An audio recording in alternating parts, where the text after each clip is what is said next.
We go now to our correspondent in the U.S. who has been following the Pope's travels, Bianca Perez. Bianca, Pope Francis is the first religious figure to ever open the Assembly General, although he is the fourth to speak at it. Why do you think that is?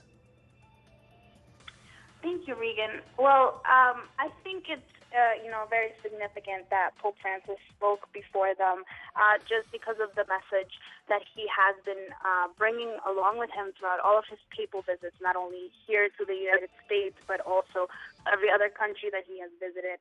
I think that's what gives it the most significance, the fact that, as he mentioned during his speech, the risk to environmental destruction, the eradication of poverty, an end to the drug trade and human trafficking around the world, as well as the end to nuclear weapons deals, which he mentioned the Iran deal as well.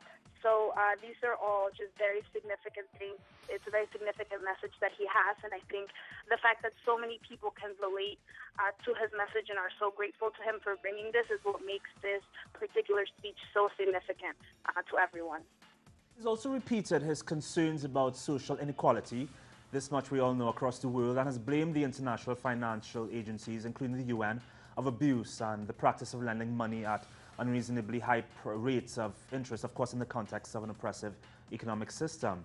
How was this received by those present? I'm sorry, Regan, can you repeat the question? The Pope has repeated his concerns about social inequality around the world and spoke about the abuse of poor economic countries. How was this message received by those present? Well, everyone at the UN, I think, was very grateful that he brought up this message. Of course, he was speaking to certain countries, mostly the most powerful ones in the world, about social inequality. I think particularly in the United States, there is a lot very present, the social inequality, and a lot of the citizens were hopeful that in his message he would bring this. So it was received very well by the public and by world leaders as well, because it's a subject that really needs to begin to be spoken about. Many feel that the most powerful countries in the world are not doing as much as they could be doing, and for these reasons, I think the Pope felt it was necessary to bring this during his speech.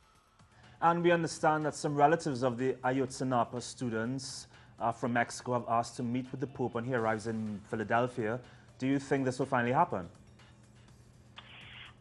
I believe that because of, the recent things that he has done, as we know, the little girl who stopped the Pope Mobile so that he can receive a letter from her, his luncheon with the homeless here in Washington, D.C., all of the different kind of actions that he has been doing, as well as the memorial. He visited today the memorial of the 9/11 attacks in New York, and he prayed a multi-faith prayer for everyone that was deceased during this attack. So I think the kindness that he has been showing in these different acts of wanting to be with the people would probably guarantee that at some point they are able to speak with him, especially because this is such a significant subject to everyone around the world, and it's something that I'm sure is very meaningful to the Pope as well. So I wouldn't put it past him to allow them to meet with him due to the different actions that he has shown throughout his papal visit thus far. Thanks so much, Bianca, for following his journeys. Quick question before you go. Have you gotten a chance to meet him as yet? I am sorry, Regan, I couldn't hear the last sentence. Quickly before you go, have you gotten a chance to meet the Pope as yet? Yes, we were able to meet with the Pope yesterday during his luncheon with the homeless. We got as close as you could possibly get. So that was a very enriching experience for me as a journalist. Great. Thanks so much, Bianca. We'll touch base with you another time.